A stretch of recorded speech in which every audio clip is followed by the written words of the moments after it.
Give me 1 second before you keep scrolling, because I promise you this story is different. This isn't just another tale about rich people and drama. This is about a girl who had no one left in this world to stand up for her, living in a house where the marble floors were colder than the woman who ran it. It started with the sound of a hand against a cheek. It ended with a room full of powerful people going completely silent because one man's voice cut through that silence in a way none of them had ever heard before. Stay with me, because this story is going to sit with you long after it's over. Welcome back to the channel. Before we get into it, drop your city in the comments. Let's see how far this one travels today. And if this is your first time here, go ahead and hit subscribe, because we tell stories about justice that never comes from a courtroom. It comes from people who finally decide to stand up for what's right. Tonight's story unfolds just outside Atlanta, in a neighborhood of gated houses where everyone keeps their secrets close. By the end, I want you to ask yourself one thing. What would you have done if you'd been standing in that room? Because I promise you, nobody at that dinner table saw it coming. The house behind the gates. The Whitfield estate sat back off the road, behind wrought iron gates, the kind of house you see in magazines, not the kind you actually grow up in. Marcus Whitfield had built a real estate empire from nothing, climbing his way up out of a 2-bedroom apartment on the east side until he could reasonably claim to own half the downtown skyline. That evening, he was hosting a dinner for his board. Investors, a few city council members, people whose opinion could make or break a man's entire career. And in the kitchen, moving quietly between the counters, was a 16-year-old girl named Destiny Coleman. Destiny wasn't supposed to be noticed. That's simply how houses like this one worked. She'd been living with Marcus's father and his new wife for almost a year, ever since a car accident on I-285 had taken both her parents and left her with nowhere else to go.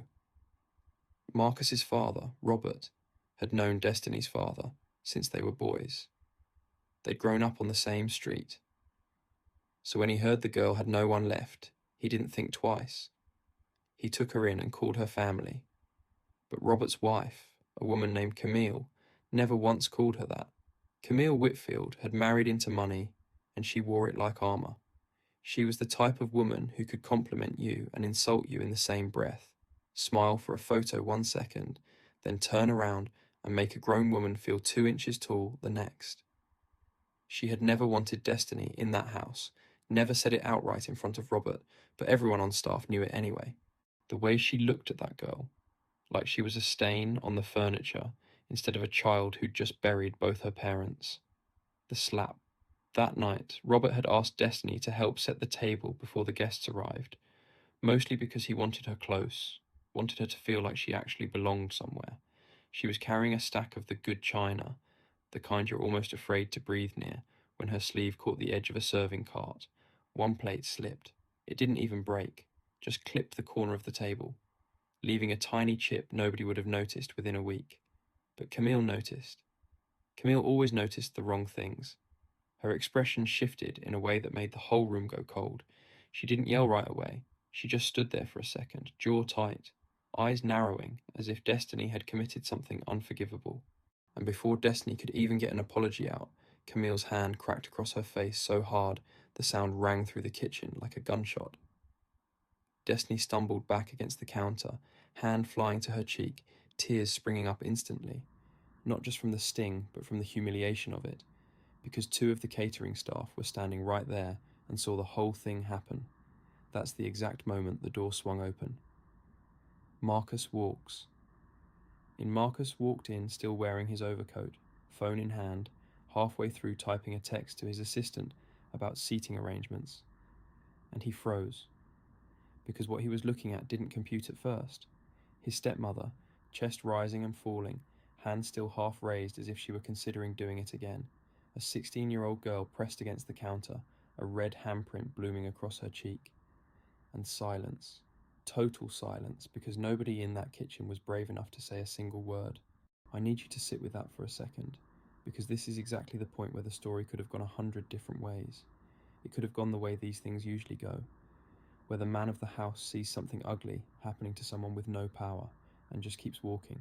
pretends he didn't see it, lets it slide, because confrontation is uncomfortable, because that woman is technically family. But Marcus Whitfield did not keep walking. Camille. His voice wasn't loud, and that's the thing people forget about real anger, the kind that actually means something. It isn't loud, it's low, and it makes the hair on your arms stand up.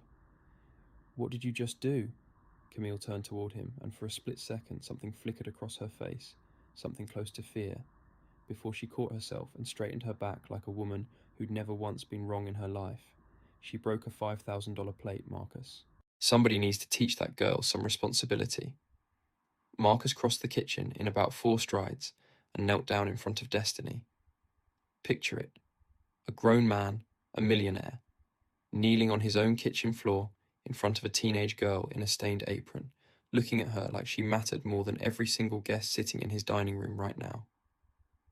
Are you okay? He asked her, and his voice cracked just slightly because underneath the anger was something raw, something closer to grief for everything this child had already survived, and everything she was still surviving inside this house. Destiny nodded fast. The way you do when you've learned that speaking up costs more than staying quiet. She wasn't looking at Marcus. She was looking at the floor, already bracing herself for whatever came next, already calculating whether this moment was about to cost her the only roof she had left. But Marcus wasn't looking at her like a burden. He was looking at her like somebody's daughter who deserved far better than this. Because she was. This marriage is done. He stood up slowly, and his voice carried through the entire first floor. Camille let out a sharp, disbelieving laugh, the kind rich people make when they've genuinely never believed the rules applied to them. Marcus, are you seriously about to embarrass me over the help?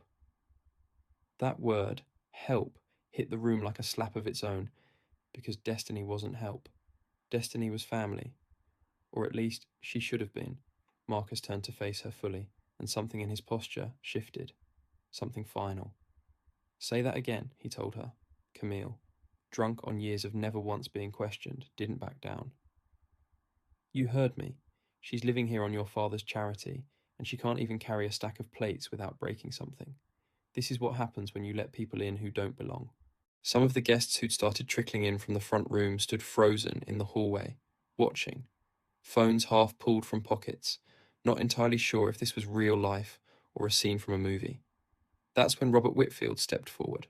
Marcus's father, 71 years old, a man who had built this entire family up from a rented room above a laundromat, rose from where he'd been sitting near the window and looked at his wife with an expression none of the staff had ever seen on his face before. Camille, he said, his voice shaking with something caught between heartbreak and fury. I think it's time these folks learned the truth about how I actually got my start in this world. The room went completely silent because nobody, not even Marcus, had any idea what his father was about to say. Robert's story. Robert walked slowly into the centre of the kitchen, past his son, past his wife, and stood directly in front of Destiny as if shielding something precious. 48 years ago, he began. I was 17 years old, working as a stock boy in a grocery store on the west side. One afternoon, I made a mistake stacking cans and knocked over an entire display, right in front of the manager's wife. She slapped me across the face, in front of every customer in that store. The exact same thing that just happened to this child. You could have heard a pin drop. But there was a young man working the register that day who saw the whole thing, Robert continued, his voice thickening. And instead of looking away like everyone else, he stood up for me, told that manager she'd either apologize or he was walking out the door with me. He didn't have much back then, but he had a conscience, and that mattered more than money ever has. That young man became my business partner. He's the reason I'm standing in a house like this today. And tonight, he reminded me of something I'd nearly forgotten. How you treat somebody with nothing tells the world everything about who you really are. Camille's face had gone pale, her raised hand slowly lowering to her side. Robert turned to look at her, and there was no anger left in his eyes, just a deep, tired sadness. You just showed everyone in this house exactly who you are, Camille, he said quietly. And I can't unsee it. Marcus stepped up beside his father, beside Destiny, and it was clear to every single person in that room exactly where the two of them stood. And it was not beside Camille. I think, Marcus said, looking at his father. This marriage is done. And just like that, the woman who believed her money and her married name made her untouchable watched her entire world begin to crack open in front of the very people whose respect she'd spent years chasing. What went viral? Now let me tell you something real quick, because this is the part of the story that matters most to me. Phones started coming out. Somebody had already started filming, because these days, somebody's always filming. By the next morning, that video was everywhere. Nobody cared about the broken plate. What went viral was a millionaire kneeling on his own kitchen floor, checking on an orphaned girl, while his stepmother stood there with her hand still raised. People online didn't see rich people drama. They saw themselves. They saw every child who'd ever been made to feel like they didn't belong somewhere they should have been loved. Destiny didn't want the attention. I need you to understand that. She wasn't chasing a viral moment. She was just trying to survive in a house where she felt like a guest in her own life. But that week, something shifted. Robert filed for divorce within days and made sure Destiny's name was legally, permanently added to the family, so nobody could ever again make her feel like she was just passing through. Marcus started checking in on her every single day, not out of guilt, but because kneeling on that kitchen floor had taught him something. Real family isn't about blood. It's about who shows up when you're the one on the ground. Camille fought it, of course. She went to the press with her own version, said Destiny had been disrespectful, said the footage had been edited to make her look bad. But there's a certain kind of truth that doesn't need editing. And everyone who watched that clip knew exactly what they'd seen. Her friends stopped returning her calls. The charity board she used to chair quietly dropped her name from the letterhead. She learned the hard way that a reputation, once you shatter it with your own hand, doesn't put itself back together, no matter how good your lawyer is. Graduation day. 6 months later, Destiny stood up at her high school graduation. Top of her class, a full scholarship to Spelman, already waiting for her that fall. And when they called her name, it wasn't just Robert and Marcus cheering from the crowd. It was half the neighbourhood, because word had gotten around about the girl who'd turned her worst moment into her testimony. She gave a short speech that day, and I want you to really hear the heart of what she said, because it's the whole reason I'm telling you this story tonight. She said that pain doesn't get the last word. People do.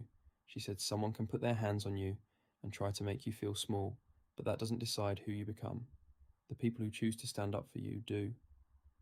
Then she looked right at Marcus and Robert, sitting there in the crowd, and said, I used to think family was something you were simply born into.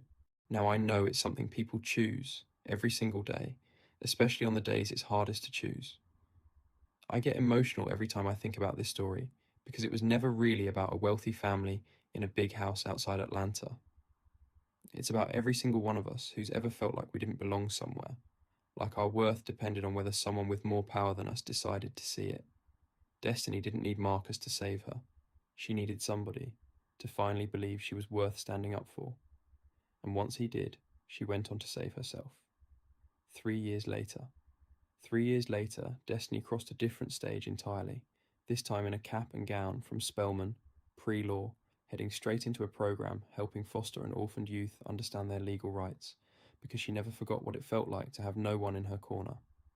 Robert sat in that crowd, with tears running down his face. Marcus stood right beside him, and in that quiet moment, neither of them needed to say a word. They both already knew exactly what that day meant. If this story touched something in you today, hit that like button. It genuinely helps this reach someone else who needs to hear it. Subscribe if you're new here, because we tell stories like this every single week, real stories about dignity, about standing up, about the kind of love that shows up when it's least convenient. And if you know someone who needs the reminder that they aren't defined by how someone else once treated them, send them this video right now. Because here's what I want you to carry with you as you walk away from this story. Someone's hand across your face does not get to decide your worth. Someone's cruelty does not get to write your ending. And sometimes the most terrible moment in your life is exactly the moment someone finally, truly sees you. That's all it takes to change everything. Thank you for watching. And remember, right now someone out there needs to hear this. Maybe it's you.